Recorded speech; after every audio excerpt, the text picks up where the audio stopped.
Corona crisis इस वक्त पूरी दुनिया में है और पूरी दुनिया में एक और चैलेंज भी है कि जिन लोगों को घरों में बंद कर दिया जाता है वो खाएंगे कैसे। ख़ास तौर पर जो वल्नरेबल सेगमेंट्स ऑफ सोसाइटी हैं, जिनके पास क़ुव्वत ख़रीद नहीं है और उनकी ज़िंदगी गुजर बसर इस तरीके से होती है कि सुबह निकलते हैं, मजदूरी करते हैं, शाम को अपने बच्चों के लिए दाल रोटी का बंदोबस्त कर लेते हैं। जब उस शख्स को कहा जाए कि सोशल डिस्टेंसिंग करनी है, समाजी दूरी, घर रहो, वायरस फैलेगा, तो वो वायरस से बचने की खातिर वो शायद भूख के हाथों मर जाए। उसकी ज़िंदगी बचाने के लिए पाकिस्तान जैसे मुल्कों में ये जो इंडिविजुअल चैरिटीज़ हैं वो एक बहुत बड़ा रोल अदा करती हैं सदा से। ये नहीं कि अब से, हुकूमतें हमारी ऐसी ही हैं, बातें ज़्यादा करती हैं, काम कम करती हैं।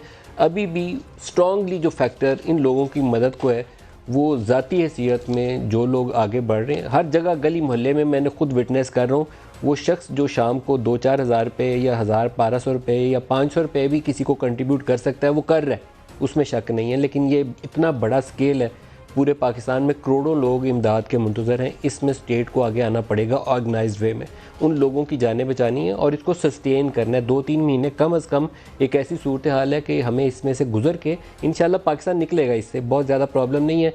इस महीने स्पाइक आएगी, अप्रैल में ऊपर जाएगा, लेकिन फिर उसके बाद नीचे भी आएगा। लेकिन इस दौरान में इन लोगों को खुराक, अद्वियात, ज़रूरियात ज़िंदगी पैसा करने के लिए कैश सपोर्ट भी चाहिए, इन काइंड सपोर्ट भी चाहिए। उसके लिए हुकूमत क्या कर रही है, ये हमारा आज के प्रोग्राम का महवर रहेगा। इसके अलावा इलाज के हवाले से और रिसर्च के हवाले से जो मुख्तलिफ तजावीज़ सामने आई, उसके ऊपर कितनी पेशरफ्त हुई और क्या रुकावटें हैं, उसके ऊपर भी बात करेंगे।